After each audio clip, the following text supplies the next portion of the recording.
Hi, I'm John Maxwell. When the top companies in the world are looking for trainers, speakers, and coaches, there's one name that stands above the rest, and that's Maxwell Leadership. Our certified team members have gotten proven results for companies all over the globe, and our reputation, I'm proud to say, is second to none. Some of our members have risen to the top of their profession, including the one you're going to meet today. I proudly introduce you to my friend Bob Fabian Zinka. Welcome to the Leadership and Success Podcast with your host, Coach BZ. If you need to develop into a better leader, this podcast is for you. If you want to achieve a greater level of success, this podcast is for you. His mentor, Dr. John C. Maxwell, said it best: everything rises and falls on leadership. We hope to inspire you today and provide you with an insight that has the potential to positively impact the trajectory of your life. Welcome to the Leadership and Success Podcast.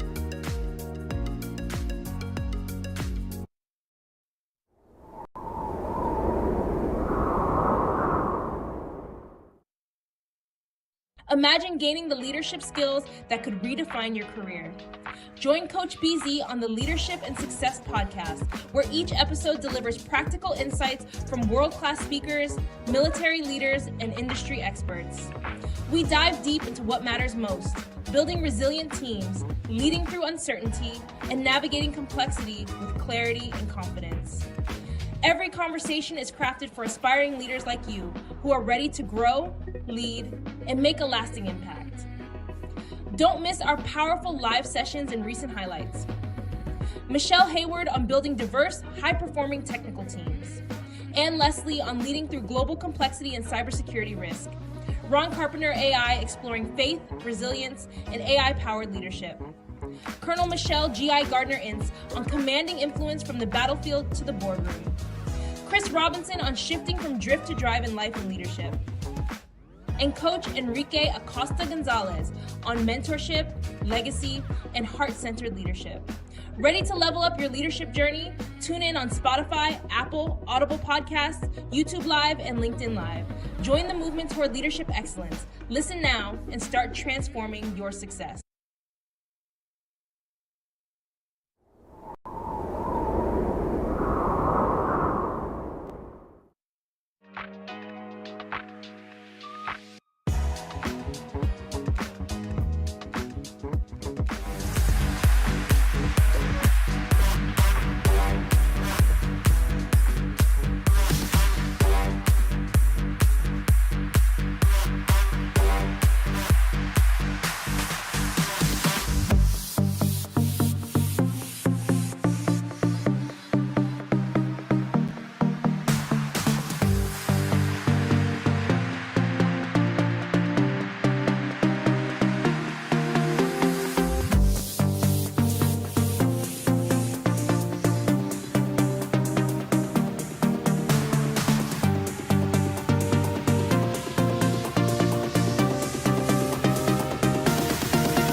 Thanks for having me here. I really appreciate it.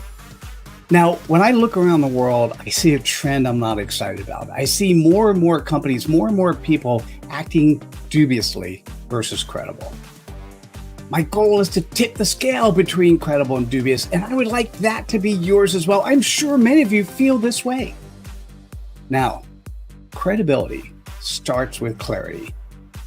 If 90% of us do not actually know our purpose, if we are born to live and die without knowing that, and 98% don't know clarity, let's start there. It's as simple. If you're a credible human, if you have a credible company, it's as simple as to focus on who you serve and either the pain point or pleasure point that they feel they need to be addressed. Let's start with clarity. Then let's move it into credibility, and let's make this a better planet together. Thanks for joining me.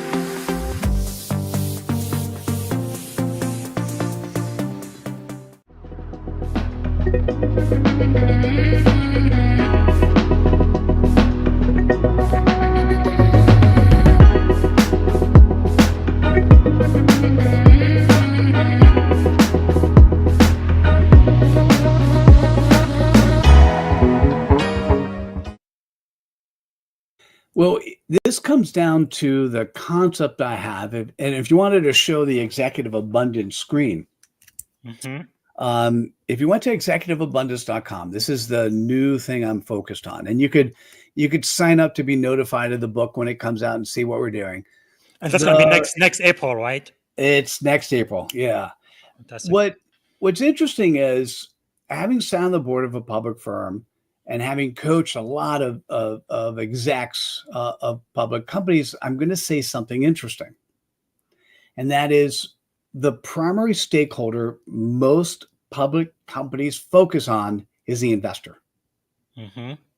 Right? So when we do that, we're ignoring 4 other stakeholders.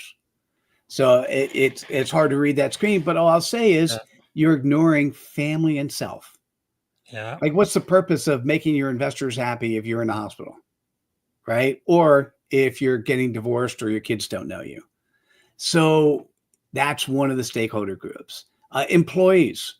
If you do a good job empowering your employees and making them effective, guess what? They're going to do a good job of making your customers happy. Yes. If you do a great job of making your customers happy, guess what? That's going to turn into making your investors happy. Yeah. And subsequently, there's a community at large, both virtual and physical, that you play in, that you need to make sure you address. And so the boardroom of the future will be looking at metrics that are not just how much money are we hitting our earnings, all of that stuff, but the metrics we need to look at need to incorporate all 5 stakeholder groups. Yeah. Like, what's the purpose of making your investors happy if you're in the hospital, right? Or if you're getting divorced or your kids don't know you. So that's one of the stakeholder groups. Employees. If you do a good job empowering your employees and making them effective, guess what? They're going to do a good job of making your customers happy. Yes. If you do a great job of making your customers happy, guess what? That's going to turn into making your investors happy. Yeah. And subsequently, there's a community at large, both virtual and physical, that you play in, that you need to make sure you address. And so the boardroom of the future will be looking at metrics that are not just how much money are we hitting our earnings, all of that stuff, but the metrics we need to look at need to incorporate all 5 stakeholder groups. Wow. That is quite comprehensive. Yeah, I must say that in my experience in Silicon Valley, many times we have those lofty goals, or we say these are our core values. First of all, not everybody in the company knows what those core values are.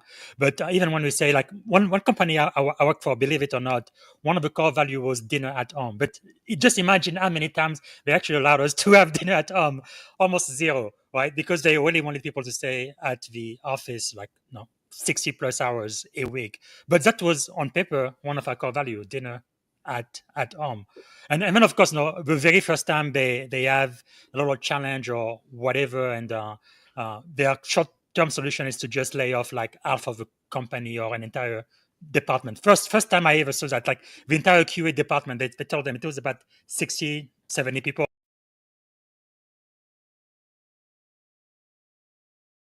Welcome, everyone. Today, let's dive headfirst into the idea that clarity and credibility aren't just buzzwords. They're the very essence of powerful leadership. Think about it. When you know your purpose clearly, your influence naturally skyrockets. Absolutely. And it's interesting how the idea of a crisp 10-word statement, the CPOP, right, can serve as a compass. It's like a mini mission statement you can use every single day. Exactly, yeah. Mitchell Levy, for instance, shows that if you can articulate in less than 10 words who you serve and the problem you address, it's like setting your internal Right. GPS. It's all about having clarity before you even step into any leadership role. I mean, think about it. 98% of people are lost when it comes to clarity, and 90% don't know their purpose. That's huge, don't you think? It really is mind-blowing. And once you nail that part, then comes credibility, being known, liked, and trusted. It's pretty elegant when you break it down. Yeah, absolutely. It's truly a blueprint for authentic leadership. Speaking of credibility, the values Mitchell emphasizes, like coachability, servant leadership, respect, authenticity, and integrity, really hit home. It's not about titles, it's about everyday decisions. Right? And it's like, when you're coachable, you open yourself up to growth. I mean, it's the difference between being stuck as the smartest person in the room versus, being in a room where you can learn and help others grow. Couldn't agree more. But sometimes I question, don't you think there's a risk of oversimplifying leadership by boiling it down to just these principles?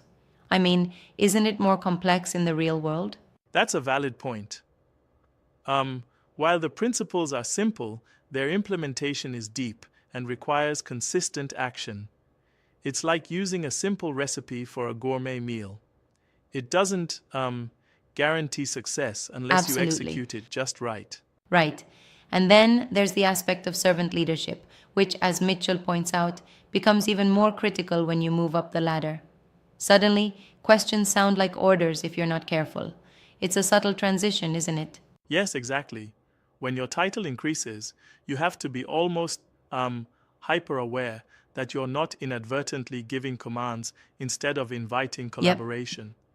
That's the essence of servant leadership, empowering others, really asking, how can I help you, rather than dictating. And that ties in perfectly with the idea of building trust one-on-one. Especially now, with AI-generated content and digital overload, that individual connection is more important than ever. Right. Mitchell makes a great point. AI might make thought leadership ubiquitous, but true trust, real credibility, is earned face-to-face, one-on-one. It's like having that personal handshake which no algorithm can replace. It's wild to think about, isn't it? In this age, even as we see deep fakes and misinformation swirling all around, the human element, credibility built on genuine interactions, remains the gold standard. Exactly. Credibility in this digital world is more than just a polished LinkedIn profile. It's anchored in how you treat real people, how you honor commitments, like showing up on time and being respectful. Right on. And speaking of commitments, Mitchell's notion of executive abundance really redefines success beyond just profit. It's about aligning personal well-being, customer satisfaction, employee happiness, investor interests, and community impact. That's a comprehensive view. Yeah, it's like he's saying, what's the point of making investors happy if you sacrifice your health or your family's happiness?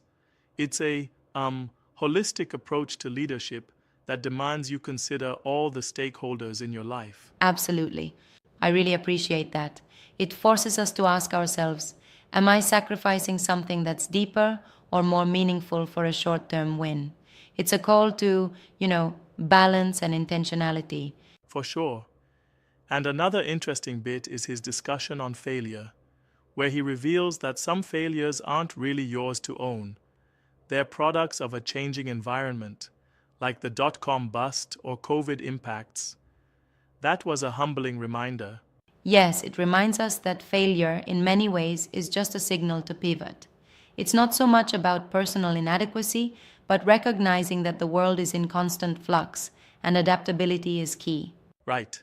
And this ties back into how leaders need to stay coachable and continuously evolve. Like, failure is a disguised invitation to learn if you are open and willing to listen.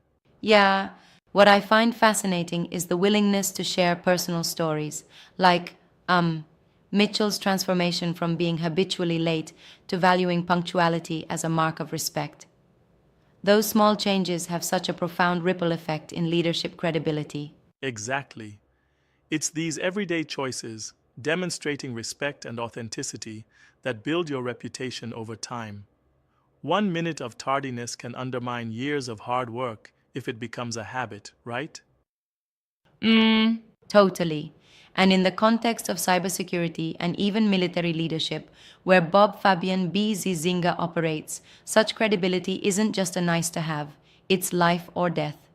Trust in leadership ensures organizations and teams function effectively. Yes, his background in cybersecurity and the military really underscores that point. It reminds us that credibility isn't built in a vacuum. It's forged under pressure where your choices have real-world ramifications. Right. I'm also intrigued by the notion that selling what they want versus delivering what they need flips the script in leadership and service. It pushes leaders to truly understand their stakeholders rather than just pushing a product or idea. Absolutely. It's a mindset shift. Instead of assuming you already know what's best, you actually go out and ask, what does success look like for you? That approach creates true alignment and opens doors for genuine relationships. Exactly. Now I'm curious, how do you see this approach evolving as AI continues to disrupt industries and as the digital noise intensifies? Good question. I think that as AI makes distribution and content creation almost effortless, the real differentiator will be the authenticity behind that content. In other words, how well you translate your clarity and credibility into tangible actions on a personal level. So, in a way, while tech can replicate the what of leadership messages, it can't replicate the how of genuine human connection. Exactly. That human touch, the way you care, listen, and act, remains irreplaceable. And in that sense, leaders who invest in building one-to-one relationships will thrive, even in an AI-dominated landscape. Absolutely. I love that. It's almost like authenticity and emotional intelligence become the new currency of leadership, transcending traditional metrics. For sure. And if you think about it, our modern boardrooms and workplaces are starting to measure success not just in financials, but in holistic metrics: self, family, customers, employees, investors, and the community. That's the essence of executive abundance.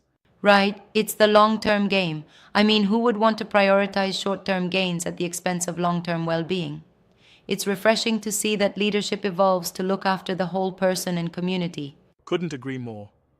And while we're on the subject of evolution, let's also touch upon mentorship. Mitchell mentions figures like Marshall Goldsmith, Brené Brown, and even Simon Sinek. Their insights help remind us that learning from others is critical, no matter how high you climb. Right on. Yet, I sometimes wonder if the emphasis on these mentors might overshadow the need for personal experimentation and trial and error in leadership. What do you think? That's a fair challenge. While mentors provide a valuable framework, it's essential to adapt those lessons to your own context. It's like, you can read all the recipes in the world, but you still need to cook your own meal and adjust the spice levels to your taste. Yeah, and that personal adaptation is where true innovation happens. Even if you start with a mentor's blueprint, your individual journey creates your unique legacy. Exactly. And that brings us to the heart of it all: leading with purpose, living with clarity, and acting with credibility. Whether you're a cybersecurity commander, a tech leader, or stepping into civilian leadership, the principles remain the same. Right. In the end, it all comes down to asking yourself, what's my personal CPOP? Who do I serve and how do I deliver what they need? Those are the questions that will define our legacy in an ever-changing world. Well put. Thanks for this engaging conversation. Let's keep challenging ourselves to be clearer, more credible, and, truly servant leaders in every aspect of our lives. Exactly. Until next time, lead with. Wow, that is so. I think that is so needed right now. So the next question I'm going to ask, I love this coin. One side says success, the other side says failure. So we know about all of your successes and all of the great things you've done, but how has failure shaped your life? Oh, I had two really cool failures. Now, notice I use the word cool and failure in the same sentence, right? Yes. The first one that really absolutely changed my life was, so I left Sun Microsystems 1997, created a e-commerce consulting business, ended up running 4 conferences for the largest IT conference at the time, which was Comdex, did executive coaching work for a Japanese firm, did lots of fun things. We created the first e-commerce management program in the planet, where people from around the world fly in to learn what integrating the internet into business meant. And that business, running an e-commerce consultancy, was really good during the dot-com days. But somewhere around the 2000 timeframe, we had the dot bomb. Now, one of the things that was interesting at the time is one of my students from the e-commerce management program asked me if I could be part of a CEO networking group, similar to a Vistage type group, and I said sure. By the way, he made me a promise which wasn't true. He said, "Hey, Mitchell, I just need your name. You don't have to do any work, but if you're doing a networking group, which, by the way, we live in a networking life and society, Yes, you have to do work, and that is relationship building on a continuous basis." So that business was making about $60K a year. The consulting business, the e-commerce consultant, was making a whole lot more. That in the executive coaching, and so I was just about ready to boot the CEO networking business, and all of a sudden the dot bomb came. And everything associated with coaching and e-commerce went to zero. Wow. And so then, by the way, 60,000 looked really good. Yes. Just to be clear. Now, what was interesting is the big lesson I learned was that it wasn't me. Right? There was nothing I could have done to stop the dot.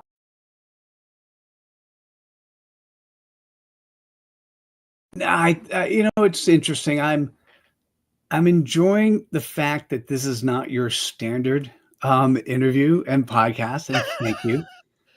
I love your enthusiasm, so you clearly love what you do, and I'm honored to be here. So thank you again. Outstanding. And just to let you know, I am checking on the chat too. Somebody from Tweet. I told you we broadcast on Twitter as well. It goes by Leisure Menstrual. It just says hi. Usually I don't get any serious question there, but there's someone from LinkedIn, Terrence. He's actually a veteran. He says he used a niche publisher for his first book. Now he's decided to publish his second book himself. What advice would you give someone in my position to market the book as an independent author publisher?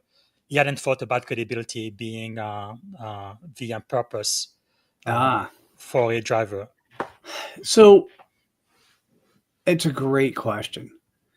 And it really requires a mindset change. Okay. The biggest thing, and this was potentially true 20, 30, 40 years ago, is that you might actually publish a book to make money on book sales. Okay. But at the time, and this was starting in 2005, and I have a number of authors that have made 6 figures in book sales. That said, the primary purpose of a book, if you're writing a book and you're in business and you're writing a nonfiction book so that you can actually do more consulting, do more speaking, do more coaching, if that is the purpose of your book, it almost doesn't matter how many books you sell. Yes. Okay. What matters is that are you ready? Hear my words. You put the books in the hands of the people who need to see them.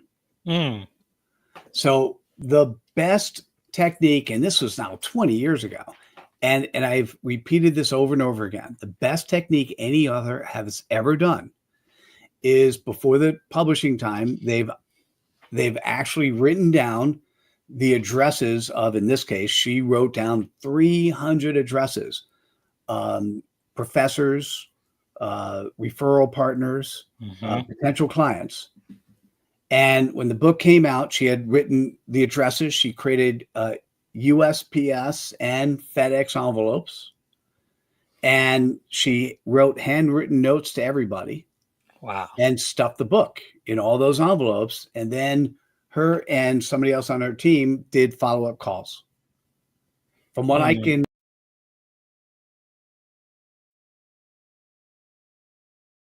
Thank you for listening to the Leadership and Success Podcast with your host, Coach BZ. If you like what you heard, please subscribe to our channels and come back for more wisdom nuggets on how you may develop into a better leader and achieve greater levels of success. Leadership is the most critical skill. The world will always need leaders to lead others, deploy the next disruptive technology, or execute a business strategy. You may as well decide on counting yourself among the 21st century leaders. See you right here next time on the Leadership and Success Podcast with Coach BZ.